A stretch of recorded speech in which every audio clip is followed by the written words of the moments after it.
Hey campers, Judith here, ready to show you another tech tool you might find useful. The tool I'm going to show you is Microsoft Forms.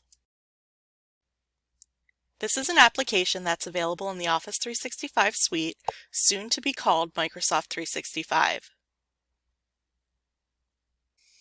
We use this tool to create surveys and quizzes. Educators can access Office 365 for free, and you may already have access to this tool through your institution.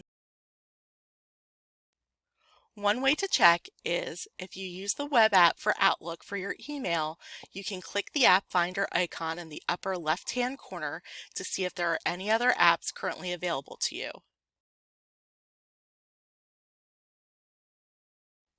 In addition to Forms, Office 365 also offers education users 1 terabyte of cloud storage, web-based versions of all of their most popular apps, additional web-based applications, and the ability to download the full Microsoft Office suite on up to 5 devices for free.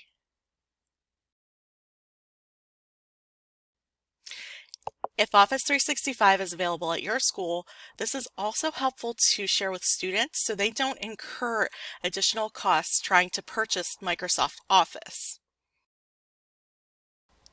To create a form, click the Forms icon and the plus sign to create a new form. Notice here you have the ability to create a form or a quiz. Quizzes are graded, which I encourage you to explore, but for today, we're creating a survey.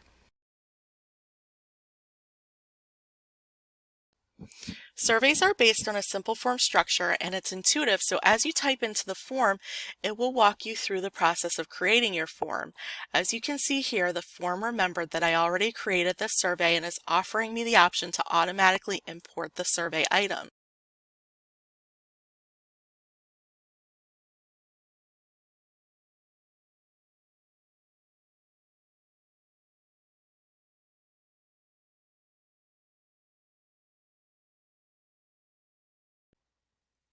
Once you create your survey, you have sharing options, including sharing with individuals inside and outside your organization.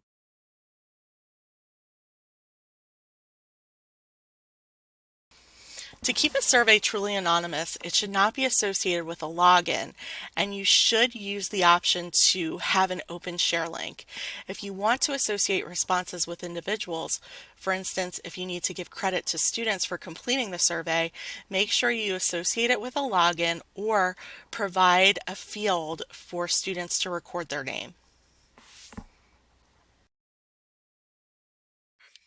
Similarly, when you create survey items, closely review all of your options. You will have the option to require an item to be completed before submitting, or you can make items optional. If you're a Google user, their version of this is Forms in your Google Apps suite.